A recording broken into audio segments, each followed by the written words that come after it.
আল্লাহ তাবারাক ওয়া তাআলা স্বামী স্ত্রীর ব্যাপারে কত সুন্দর ছন্দ দিয়েছেন কোরআনে, হুন্না লিবাসুল লাকুম ওয়া আনতুম লিবাসুল লাহুন্না। কিন্তু সেদিকে কোনো মেল হচ্ছে না। বন্ধু শুনেলেন, এর জন্যে প্রত্যেকটা বাড়িতে অশান্তি ঢুকে গেছে, দাম্পত্য জীবনে শান্তি নাই। যে মেয়েগুলি নতুন বউ হয়ে আসছে, শ্বশুর শাশুড়িকে ভালোবাসছে না, বরং মা বাপকে ভালোবাসছে। 3 নম্বর যে বাচ্চাগুলো হচ্ছে, এই বাচ্চাগুলো চাচাকে ফুপুকে চিনছে না, বরং খালাকে মামাকে চিনছে। সমস্ত জিনিস যেন পাল্টে গেছে। কোনো স্ত্রীর কাছে স্বামী শান্তির বার্তা নিয়ে জিন্দেগি কাটাতে পারছে না। তার কারণটা কি? তার কারণটা হলো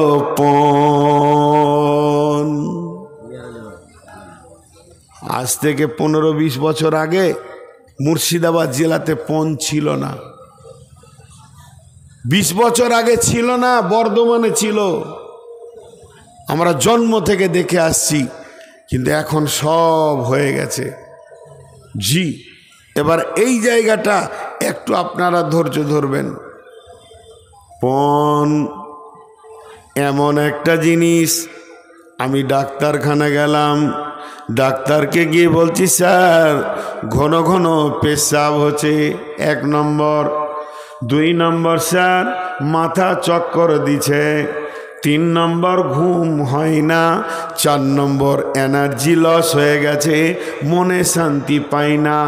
1 নম্বর মনে শান্তি পাই না, 2 নম্বরে ঘুম হয় না, 3 নম্বরে ঘন ঘন পেশাব, 4 নম্বরে আপনার কি না ঘুম, এনার্জি লস। এই 4টা রোগের কথা যখন আমি বললাম, তো ডাক্তার আমাকে উত্তরে বলছে, তোমার ডায়াবেটিস হয়েছে, মানে সুগার হয়েছে। সুগার এমন একটা রোগ, সুগার এমন একটা ব্যাধি যে দেহের ভিতরে ঢুকবেও একা, নাম হচ্ছে সুগার। 4টা কাজ চালাবে, ঘন ঘন পেশাব হবে, ঘুম হবে না, খেতে ভালো লাগবে না, এনার্জি লস হয়ে যাবে। এবার 4খানা জিনিস একাই চালাচ্ছে, এমন একটা জিনিস ঢুকেছে। তেমনি বন্ধুরে, প্রত্যেকটা ফ্যামিলিতে শান্তি নাই, মা বাপকে ভালোবাসছে না ছেলেরা। 3 নম্বরে ছোট ছোট বাচ্চাগুলো নানাকে যত চিনছে, খালাকে মামাকে চিনছে, তত চাচাকে ফুপুকে চিনছে না।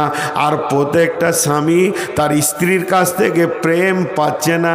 তাহলে এই 4-5টা কেস, একটা ঘরের ভিতরে, একটা ঘর নামে বডিতে 4টা রোগ। 1 নম্বরের রোগ হচ্ছে স্ত্রীর কাছ থেকে স্বামী প্রেম পাচ্ছে না। 2 নম্বর রোগ হচ্ছে বৌমায়ের কাছ থেকে শ্বশুর শাশুড়ি শান্তি পাচ্ছে না। 3 নম্বর রোগ হচ্ছে ছেলের কাছ থেকে বাপ মা ভালো ব্যবহার পাচ্ছে না।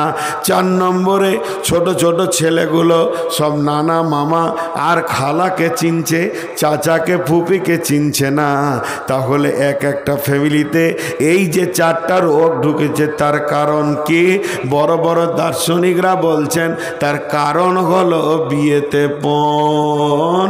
এই পণটা এমন একটা সুগারের মতো রোগ, যে ফ্যামিলিতে পণ ঢুকে গেছে, সেই ফ্যামিলিতে 4টা অশান্তি ঢুকে গেছে। এখানে 500 লোক বসে আছেন, যে শরীরে আপনার কি না সুগার ঢুকে যাবে, ওই শরীরে 4খানা অশান্তি ঢুকে যাবে। আর যে শরীরে সুগার নাই, সেই শরীরে কোনো অশান্তি নাই।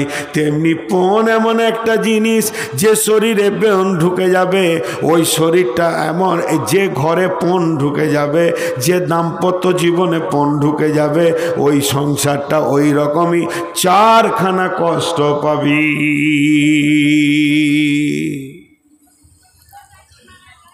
4টা কষ্ট পাবে, একটা করে মিলিয়ে দেব।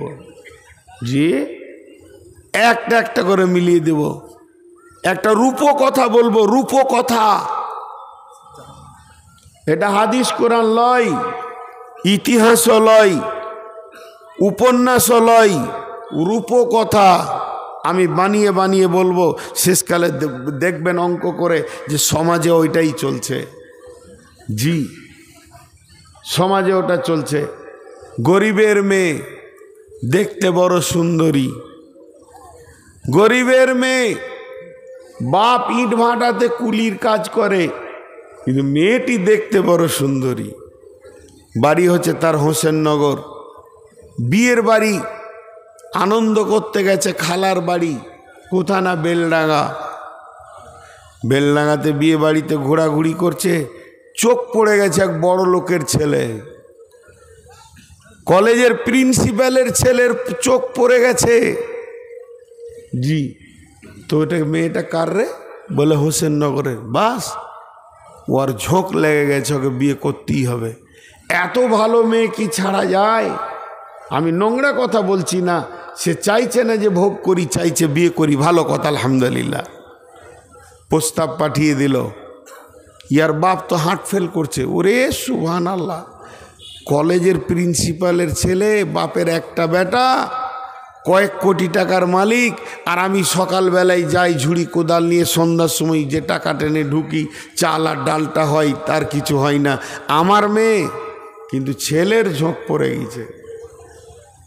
কিছু লাগবে না, বিয়েটা দেন, কিছু লাগবে না।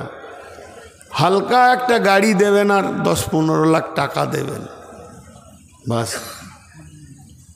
বাপ বসলো বেটাদেরকে নিয়ে, দুটা বেটা আছে, একটা বেটি। কিরে, প্রস্তাব এসছে ওইখান থেকে, ও ছাড়বে না, ছেলে বিয়ে করবি। খুব মাথা খারাপ। দু ভাই দেখছে যদি আব্বাকে বলে দিও না, আমাদের তো কিছু নাই, তো হয়তো বোনটা ভাববে যে আমার সুখটা আর ওরা হতে দিলে না। সুখ হওয়ার কথা ছিল, হতে দিলে না, ভাইদের কারণে হলো না। তা বাপ দেখেলে ভিটে মাটি জমি জায়গা যা ছিল বিক্রি করে দিল। কোনো রকম টাকাটা নিয়ে এসে 10 থেকে 12 লাখ টাকা বেঈমানের বাচ্চারা হাতে দিল। একটা গাড়ি কিনতে গিয়ে মায়ের কানের সোনাগুলো শেষ হয়ে গেল। খাদিজাকে সাজাতে গিয়ে আরও কিছু উপরি ঋণ 3 লাখ হয়ে গেল।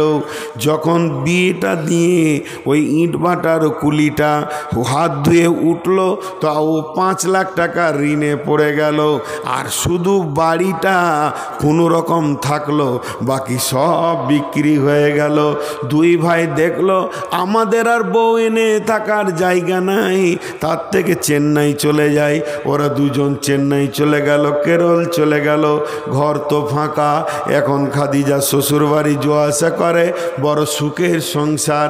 বন্ধুরা আমার, ওই বেঈমান ছেলে সব লুটে নিয়ে চলে গেছে। এখন ঘরে অশান্তি, খাবার নাই, ঋণ ঢুকে গেছে 4-5 লাখ টাকা। কি করে শোধ হবে? তারা কেরলে চেন্নাই খাটে, বাপকে টাকা দেয়, আর বাপ ইট ভাটাতে কাজ করে। ধীরে ধীরে ধীরে ধীরে ঋণ শোধ হয়। এই করতে করতে রোজা চলে আসলো। এমন রোজা চলছে, 1 কেজি মাংস কেনার ক্ষমতা খাদিজার আব্বার নাই, কারণ সে মেয়ের বিয়ে দিতে গিয়ে ভিখারি হয়ে গেছে। এখন সে করলো কি, ঈদ চলে আসলো, নতুন জামা ছোট ভাইটাকে একটা কিনে দেবে, তাও হচ্ছে না।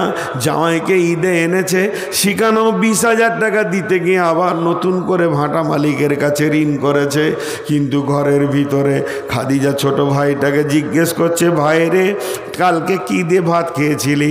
ডাল ভাত, আলু ভাত, শাক ভাত, ডাল ভাত, আলু ভাত। বলে মাছ মাংস। সুন্দর করে টেনে দিয়ে বলছে, বুবুরে সে তোমার বিয়েতে মাংস খেয়েছি, আর মাংস বলে কিছুই জানি না।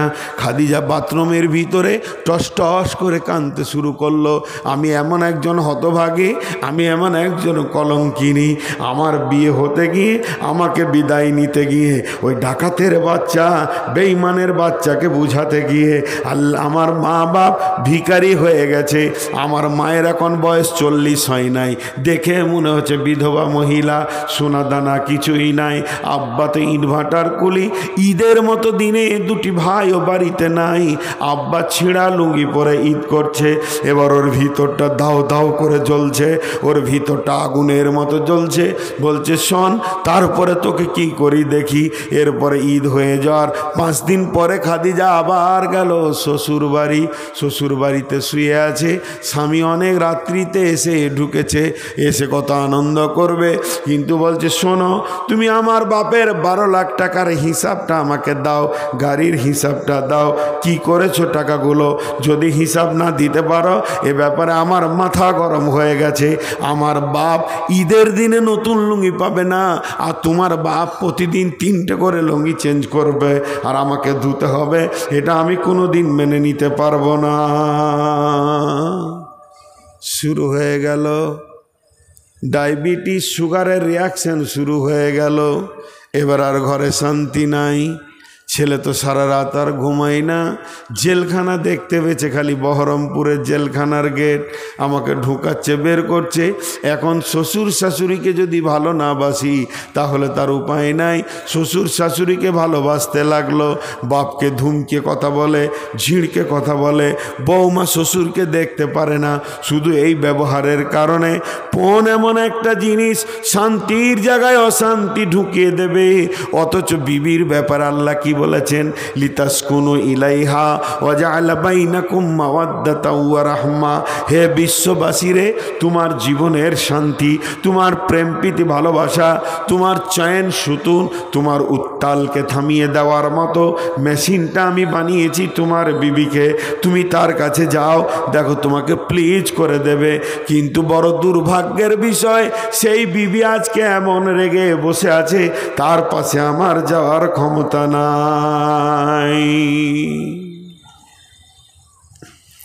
শেষ হয়ে গেল, শেষ, শান্তি আর নাই। থাকবে কেন? পণ ঢুকেছে। আমি একটা উদাহরণ আপনাদেরকে এর আগেও দিয়েছি, আজও দিচ্ছি। এই যে সিলিং ফ্যান সাই সাই করে ঘুরবে, ওপরের হাওয়া নিচে আসবে, আপনি আমি শান্তিতে থাকব। কিন্তু ওই ফ্যানের মোটরের কাছে একটা ব্যাটারির মতো আছে, ওর নাম হচ্ছে ক্যাপাসিটার। ওই ক্যাপাসিটারে নেগেটিভ আছে, পজিটিভ আছে।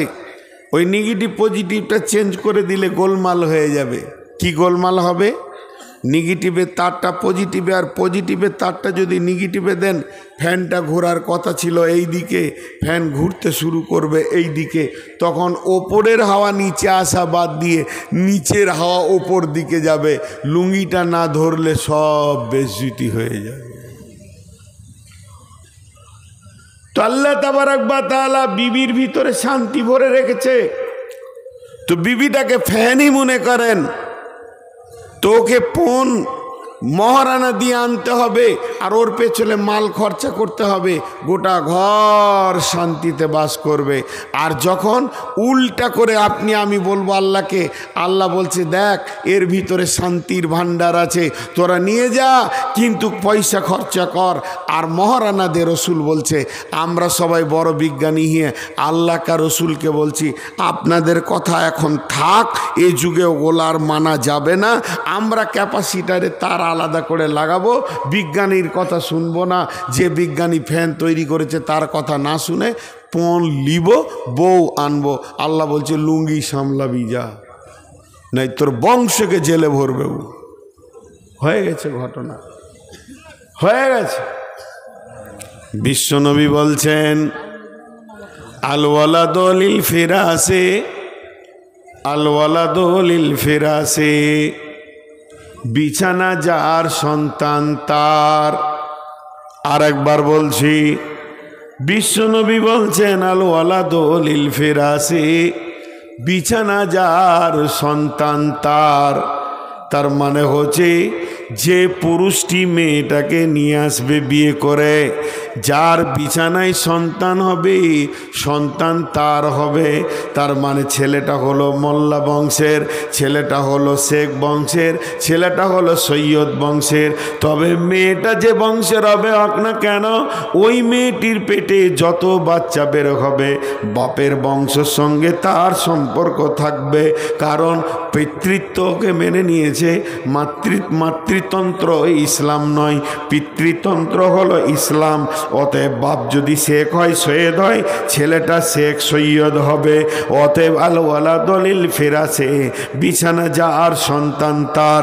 যে ঠিকানাতে আমি বিয়ে করে এনেছি, আমার পৈতৃক ভিটাটা হলো শেখ, আমার দাদা ছিল শেখ, আমার বাপ হচ্ছে শেখ, আমি আছি শেখ, আমার সন্তান হবে শেখ। তার মানে এই ভিটাটা শেখের ভিটা। যে কোনো বংশের মহিলা ঢুকুক না কেন, তাকে বাচ্চা দিতে হবে, তো শেখ বাচ্চা দেবে। রসুলের ফয়সালা আল ওয়ালাদুল ফিরাসি।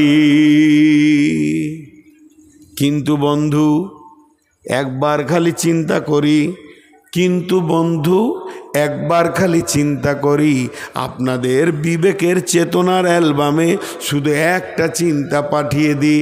আল্লাহর হস্তে যতগুলি শিক্ষিত মানুষ বসে আছেন, একবার বিবেচনা করে দেখেন যতগুলি বিছানাতে সন্তান তৈরি হচ্ছে বর্তমান জামানায়, ওই খাট, ওই গদি, ওই বিছানা, ওই বালিশ, ওই মশারি আর ওই কম্বল, এই যে খাটটা তৈরি হয়েছে, এই খাটটা সম্পূর্ণ আসছে মায়ের বাপের কাছ থেকে, নানার বাড়ি থেকে আসছে।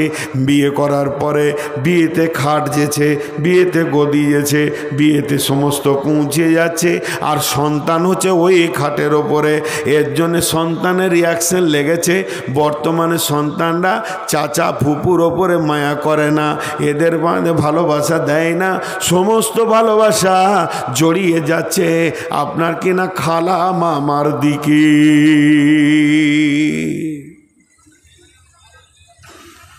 আল্লাহ তাবারক ওয়া তাআলা কত সুন্দর কথা বললেন। আয়াতটা কত দূর গেলাম, আর একবার রুটিনি। আল্লাহ তাবারক ওয়া তাআলা বলছেন, আর রিজালু কাওয়ামুনা আলান নিসা, হে মহিলার দল, তোমাদের ওপরে নেতৃত্ব দেবে পুরুষেরা, তোমরা পুরুষের অধীনস্থে জীবন কাটাবে। তারপরে আল্লাহ বলছেন যে আর রিজালু কাওয়ামুনা আলান নিসা বিমা ফাদ্দালাল্লাহু বা'দাহুম আলা বা'দিন, একে অপরে তোমরা আনন্দ দিয়ে সন্তান নিয়ে আসো পৃথিবীতে, এর জন্য কেউ কারো উপরে প্রাধান্য পাবে না। ওয়া বিমা আনফাকু মিন আমওয়ালিহিম, হে পুরুষের দল, তোমরা ইনকাম করে মহিলাদের পেছনে খরচা করবি।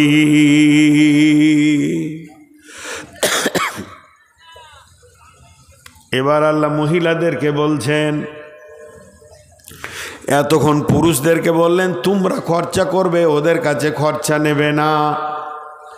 এবার আল্লাহ মহিলাদেরকে বলছেন, এ মেয়েদের দল, যারা এখানে মহিলা রয়েছেন, বিশেষ করে আজকের জালসাতে যারা আমার বৌমা রয়েছেন, যারা আমার মেয়ের বয়সে রয়েছেন, যারা এখনো দাম্পত্য জীবনের ইয়ং ব্যাচেলিয়ার রয়েছেন, তাদেরকে খাস করে বলছি, যদি আপনি চান যে আমি যে এলাকার বৌমা হয়েছি বা বৌমা হব, সেখানে আমার নাম থাকবে, তারা আমাকে ভালোবাসবে, ওই ফ্যামিলিতে আমি একজন দামি মহিলা হিসেবে পরিচয় দিব, তাহলে আপনার ভিতরে তিনখানা গুণ থাকতে হবে। আল্লাহ তাবারক ওয়া তাআলা বলছেন, ফাসসালিহাতুন কানিতাতুন হাফিজাতুন লিল গায়বি বিমা হাফিজাল্লাহ, ফাসসালিহাতুন কানিতাতুন হাফিজাতুন লিল গায়বি বিমা হাফিজাল্লাহ। তোমরা সালেহা হয়ে যাও, তোমরা কানিতা হয়ে যাও, তোমরা হাফিজা হয়ে যাও, যেটা অদৃশ্যের ভিতরে আল্লাহ তোমাদেরকে হিফাজত করতে বলেছে, এটা তোমরা হিফাজত করনে ওয়ালি হয়ে যাও।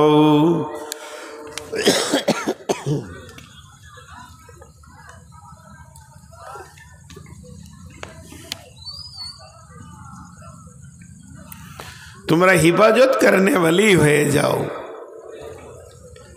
মায়েরা, আমার বোনেরা, যে মেয়ের ভিতরে তিনটে গুণ থাকবে, যে মেয়েটি তিনটে গুণে গুণান্বিত হবে, ওই মেয়েটি এলাকায় শ্বশুর বাড়িতে সব জায়গায় শান্তির বার্তা নিয়ে বাস করবে। সেই তিনটি গুণ কি? ফাসলিয়াতুন কানিতাতুন হাফিজাতুন লিল গায়বি বিমা হাফিজাল্লাহ। তোমরা সলেহা হয়ে যাও। সলেহা কি? নেককার হতে হবে, পরেশগার হতে হবে। যারা বড় বড় মুফাসসির তারা বলছেন সল্লাত খামসাহা সামাত সাহারা সানাত ফরজাহা আতাত বালাহা। 5 ওয়াক্ত নামাজ পড়নে वाली হতে হবে, রোজা রাখনে वाली হতে হবে, পর্দায় থাকনে वाली হতে হবে এবং স্বামীর ইতাআত করনে वाली হতে হবে। এই 4টা গুণে যখন গুণান্বিত হয়ে যাবে, এই 4টা গুণে যখন গুণান্বিত হয়ে যাবে, তুমি তখন আল্লাহর খাতাতে সলেহা বলে পরিচিতি পাবি। তোমরা সলেহা হয়ে যাও। জি, তোমরা সলেহা হয়ে যাও। হে আমার মা, হে আমার বোন, সলেহা কাকে বলে? সলেহা মানে পরেশগার, দিনদার, আল্লাহ ওয়ালি। 4টা গুণ যে মেয়ের ভিতরে আছে সে সলেহা। নাম্বার 2, তোমরা কানেতা হয়ে যাও। কানেতা মানে অল্পে সন্তুষ্টি হয়ে যাও। কানেতা মানে যেমন তোমার স্বামী তোমাকে এনে দেবে সাদা মোটা, যেমন তোমাকে তোমার স্বামী দিতে পারবে এর ওপরেই তুমি রাজি খুশি হয়ে যাও, কানেতা হয়ে যাও। খবরদার স্বামীর ওপরে বেশি দাবি করিও না। এই বেশি দাবি করতে গিয়ে রসুলের সঙ্গে রসুলের বিবিদের 1 মাসের কথা বন্ধ ছিল মা আমার, বোন আমার। অতএব ওই বিবিটা, ওই মেয়েটা মানে কানেতা। স্বামী যেমন সাদা মোটা এনে দেবে এর ওপরই সে সন্তুষ্ট হয়ে যাবি। জি,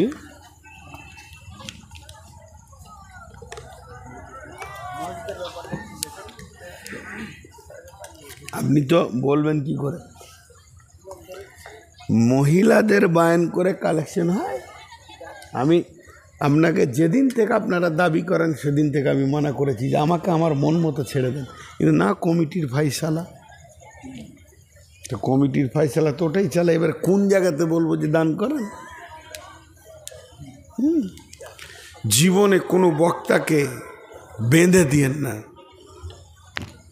জি, এখানে বসেছি তারপরেও কানে এসে বলছেন যেন পদস্খলন না ঘটে যায়।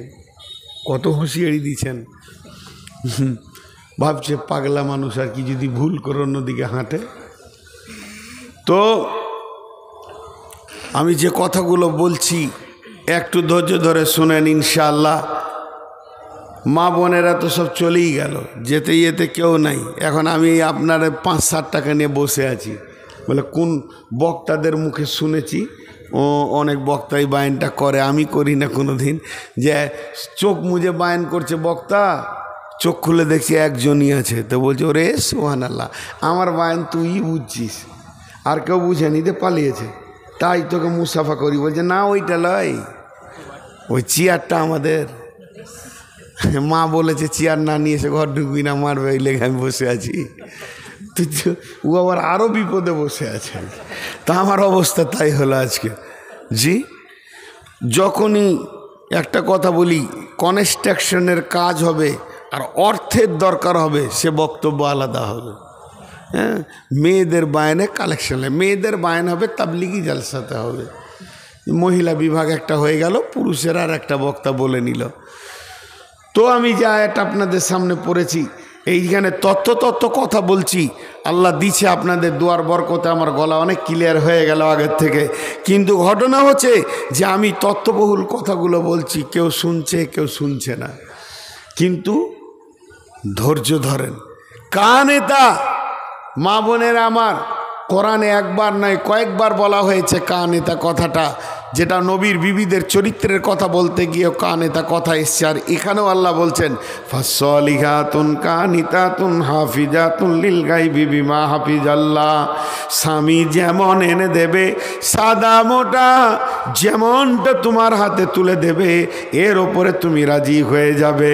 তাহলে মেয়েদের তিনটে গুণ, 1 নম্বর হলো সলেহা, 2 নম্বর হলো কানেতা, 3 নম্বর আল্লাহ বলছেন ওয়াল হাফিজুনা লিল গায়বি বিমা হাফিজাল্লাহ। হে মহিলার দল, তোমাদেরকে হিফাজত করতে হবে। এই হিফাজতটা আল্লাহ অদৃশ্যের হিফাজতের কথা বলেছেন, লিল গায়বি বিমা হাফিজাল্লাহ, গায়েবের ভিতরে হাফেজাত। তার মানে একটা উদাহরণ দিলে বুঝে নেবেন। আমার বাড়ি বর্ধমান, আমার স্ত্রী আছে বর্ধমানে, আমি এসছি মুর্শিদাবাদে। এখন আমার ঘরে তার কাছে 3খানা মাল রয়েছে, সেই 3টে মালের হিফাজত আল্লাহ করতে বলেছেন।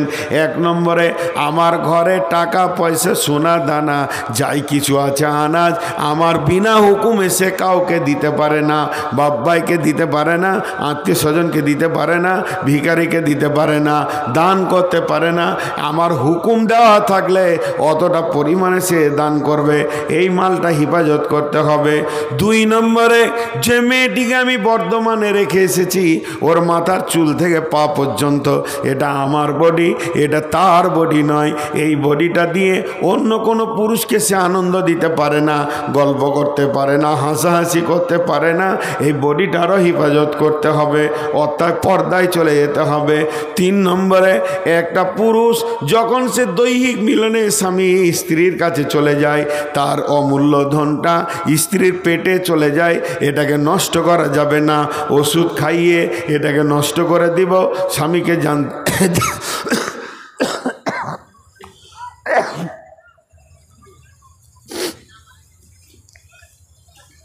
স্বামীকে জানতে দিব না, এরকম কিছু চলবে না, সব হিফাজত করতে হবে।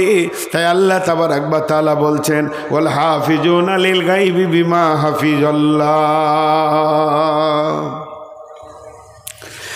এরপরে আল্লাহ পুরুষকে বলছেন ওয়াল্লাযীনা তাখাফুনা নুশুজাহুন্না ফাইজুহুন্না ওয়াহজুরুহুন্না ফিল মাজাজি'i ওয়াজরিবুহুন্না ফাইন আতানাকুম ফালা তাবগু আলাইহিন্না সাবিলা ইন্নাল্লাহা কানা আলিয়ান কাবীরা। হে পুরুষের দল, যদি তোমাদের স্ত্রী নাফরমান হয়ে যায় তাহলে তাকে প্রতিদিন কিছু কিছু কিছু কিছু করে ওসিয়ত করো। কোরআন হাদিসের কথা বলে বলে বলে বলে বলে বলে তার মনটাকে পরিষ্কার করে দাও, তাকে দিনের দিকে নিয়ে আসো। যদি তাও না শুনে তাহলে বিছানা আলাদা করে দাও। ওয়াজরিবুহুন্না ফিল ওয়াহজুরুহুন্না ফিল মাজাজি'i, একই রুমের ভিতরে বিছানাটা আলাদা করে দাও, তোমার বিছানায় আসতে দিও না। তাতেও যদি সে সম্মতি না হয়, দিনে ফিরে না আসে, ওয়াজরিবুহুন্না, তাহলে তাকে তুমি মারো। তারপর আল্লাহ বলছেন ফালা তাবগু আলাইহিন্না সাবিলা ইন্নাল্লাহা কানা আলিয়ান কাবীরা। খবরদার, তুমি বিবিকে মারার জন্যে, বিবিকে প্রহার করার জন্যে, বিবিকে কষ্ট দেওয়ার জন্যে তুমি রাস্তা খুঁজে বের করো না। কোন ভুলটা ধরলে তাকে মারতে পারবো এমন কাণ্ড তুমি করিও না। ইন্নাল্লাহা আলিয়ান কাবীরা, নিশ্চয় আমার আল্লাহ সব থেকে বড় এবং জাননেওয়ালা পাকড়নেওয়ালা। আমার আল্লাহর কাছে সব কিছু মওজুদ রয়েছে, অতএব আমার আল্লাহকে তুমি ভয় করো।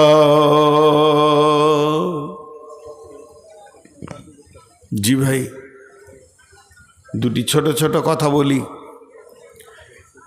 প্রথম থেকে নিয়ে যতগুলো বক্তব্য দিলাম আমি ছোট ছোট 2 মিনিটে ছেড়ে দিচ্ছি। প্রথম শুরু করেছি যে আল্লাহর সৃষ্টি জোড়া জোড়া, একটা মেল, একটা ফিমেল, একটা পুরুষ, একটা নারী। ভালো পুরুষকে যার ভিতরে 8টা গুণ আছে, ভালো নারীকে যার ভিতরে 8টা গুণ আছে। দাম্পত্য জীবনে দুজনেই যদি ভালো হয় তা সুখ আর সুখ। দাম্পত্য জীবনে যদি দুজনেই খারাপ হয় তার ইতিহাস আর নাই।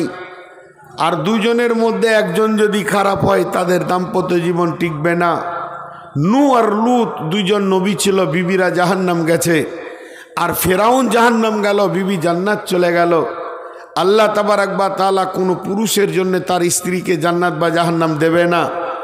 তারপরে আমি বলেছি এই দাম্পত্য জীবনের সারা বিশ্বের যত পুরুষ রয়েছে, যত পুরুষ মা, যত পুরুষ রয়েছে, তারা তাদের বেটি, তাদের মা, তাদের বোন এবং তাদের মেয়ের ওপরে তারা কর্তৃত্ব দেবে, নেতৃত্ব দেবে।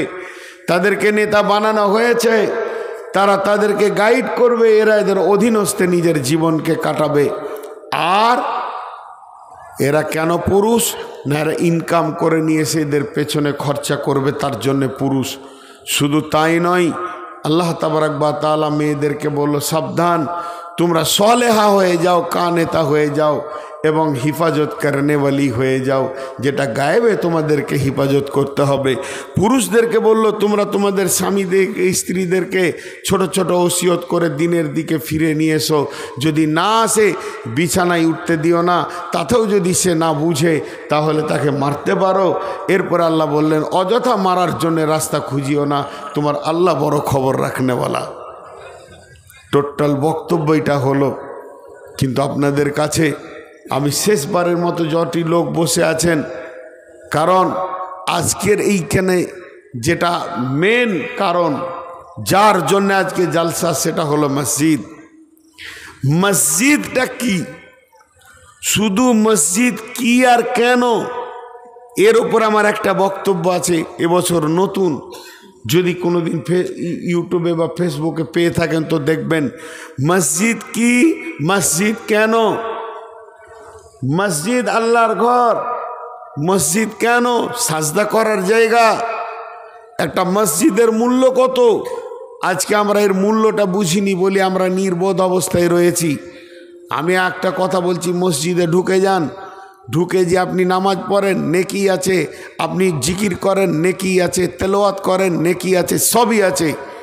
কিছু যদি না করে চুপ করে বসে থাকেন, তাও নেকি আছে। এটা আল্লাহর ঘর। আর আল্লাহ তাবারক ওয়া তাআলা এই মসজিদের ব্যাপারে বলেছেন, ফালিয়াবুদু রাব্বা হাদাল বাইত, তোরা এই ঘরের মাবুদের ইবাদত কর, আল্লাযী আত'আমাহুম মিন জু'ইন ওয়া আমানাহুম মিন খাউফ। পৃথিবীতে এমন একটা অফিস দেখিয়ে দেন, সিপিএমের অফিস, কংগ্রেসের অফিস, তৃণমূলের অফিস, বিজেপির অফিস, এসোসিয়ের অফিস, আরএসপির অফিস, যে তারা সেখান থেকে ডাকছে শান্তি নিবিতা আয়, কিন্তু কেউ দিতে পারবে না। 5 বার মসজিদ থেকে ডাকা হচ্ছে শান্তি নিবিতা আয়, কিন্তু কেউ শান্তি দিতে রাজি নয়। সেই মসজিদ উপলক্ষে আজকে আপনাদের এই জালসা, বিধায় আপনাদের কাছে যতটি লোক বসে আছেন, আমার দাবি কেউ 5000, 2000, 1000 দেনেওয়ালা কেউ আছেন কি? আল্লাহর গোলাম কেউ আছেন? জি, এই লোকটির ভিতরে কেউ আছেন 2-5 হাজার দেনেওয়ালা? একটাও নেই, একজনাও নেই এতটির ভিতরে। জি,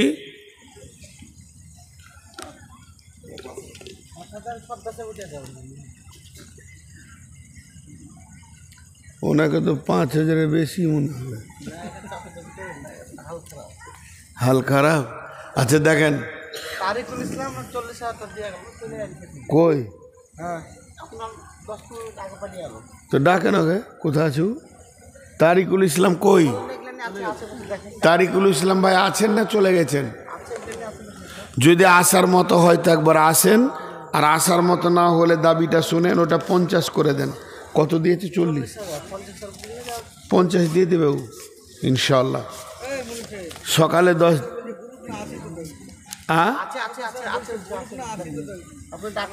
কই তারিকুল ইসলাম কে? তারিকুল ইসলাম ভাই আসেন তো একবার। ডক্টর মনিরুল ইসলাম ভগবান গেলা 20,000। কই? আচ্ছা আসেন ভাই, একবার আসেন, মুসাফা করি। আমি বহু দূরের মানুষ, আপনি টাকা দিয়েছিলেন আমি বুঝতে পেরেছি, কিন্তু আমি ছিলাম একটা ধ্যানে, বিধায় আপনার সঙ্গে কথা বলিনি। আমি আপনার সঙ্গে মুসাফা করতে চাই, একবার আসেন। তারিকুল ভাই একবার আসেন। জি আচ্ছা দোয়া করব জি। তারিকুল ভাই আসেন একবার, লেট না করে আসেন। আর আপনারা যে কটা তারিকুল আছেন কিছু করে দিয়ে দেন, এগুলো বন্ধ করে দাও, গুটিয়ে নাও যাও, অনেক হলো, তোমরা 20,000 করে দাও। না মেয়ে দেখা চাইতে হবে না, ওরা খাক কিছু চটপটি ফটপটি খাক। জি হ্যাঁ, বাদাম টাদাম খাক, সব নিয়ে নিলে হবে, খালি খুব চালাকি বুঝি। যাও, তোমাদের মাল আজকে গুটিয়ে দিছি। তারিকুল ভাই আছেন? আপনি আর একটা ডাকেন, জিনারুল ইসলাম ডাকেন। কে? জালসার মেন কমিটি ওটাই। জেনারেল ইসলাম কে? জালসার মেন কমিটি। আসেন, আপনারা উঠেন, কিছু করে দেন, মজলিস শেষ, আপনারা কিছু করে দেন, 10, 20, 50 যেমন আছে বাড়ি যাবেন তো নাকি? দাঁড়ান যান। আচ্ছা, মিলন শেখ দুবাই আছে, 50,000 দিয়েছে, ওর বাপ মানে বাপ মারা গেছে, ওর দাদা। আচ্ছা, মিলন শেখ দুবাই থেকে 10,000 দিয়েছে। তারিকুল ভাই ও এমনি